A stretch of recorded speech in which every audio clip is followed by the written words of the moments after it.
নমস্কার, বিটিভি ত্রিপুরার আবহাওয়ার খবরে আপনাদের স্বাগত। চলুন জেনে নেওয়া যাক আজ ত্রিপুরার জেলাভিত্তিক আবহাওয়ার পরিস্থিতি এবং আগামী কয়েকদিনের পূর্বাভাস। গত 24 ঘন্টায় রাজ্যের বিভিন্ন জেলায় হালকা বৃষ্টিপাত রেকর্ড করা হয়েছে। সবচেয়ে বেশি বৃষ্টি হয়েছে পশ্চিম জেলায় প্রায় 5.5 মিলিমিটার, উত্তর জেলায় হয়েছে 4.7 মিলিমিটার বৃষ্টি, খোয়াই জেলায় 2.4, ধলাই জেলায় 2.2 মিলিমিটার বৃষ্টিপাত রেকর্ড করা হয়েছে। দক্ষিণ জেলায় 1 মিলিমিটার এবং গোমতী জেলায় 0.4 মিলিমিটার বৃষ্টি হয়েছে। সিপাহীজলা জেলায় খুব সামান্য বৃষ্টি হলেও ঊনকোটি জেলায় প্রায় শুষ্ক ছিল। এবার দেখে নেওয়া যাক জেলার সর্বোচ্চ এবং সর্বনিম্ন তাপমাত্রা।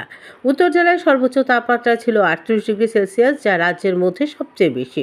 সিপাহীজলায় 37.4, খোয়াইয়ে 36.7 এবং গোমতীতে 36.2 ডিগ্রি সেলসিয়াস তাপমাত্রা রেকর্ড করা হয়েছে। বিভিন্ন জেলায় বাতাসের আর্দ্রতার পরিমাণ ছিল 95 থেকে 100% মধ্যে। এদিকে আবহাওয়া দপ্তরের পূর্বাভাস অনুযায়ী আগামী 7 দিন রাজ্যের অধিকাংশ জেলায় হালকা থেকে মাঝারি বৃষ্টির সম্ভাবনা রয়েছে। বজ্রবিদ্যুৎ সহ বৃষ্টিপাত এবং দমকা হাওয়া বয়ে যেতে পারে বিভিন্ন জেলায়। আগামী 5 দিন বজ্রপাতের হলুদ সতর্কতা জারি করেছে আবহাওয়া দপ্তর। তাই খোলা জায়গায় অবস্থান না করার এবং বজ্রপাতের সময় নিরাপদ স্থানে থাকার পরামর্শ দেওয়া হচ্ছে। এটাই ছিল আজকের আবহাওয়ার আপডেট। সুস্থ থাকুন, নিরাপদ থাকুন। খবরের দুনিয়ায় এগিয়ে থাকতে চোখ রাখুন বিটিভি ত্রিপুরার পর্দায়। ধন্যবাদ।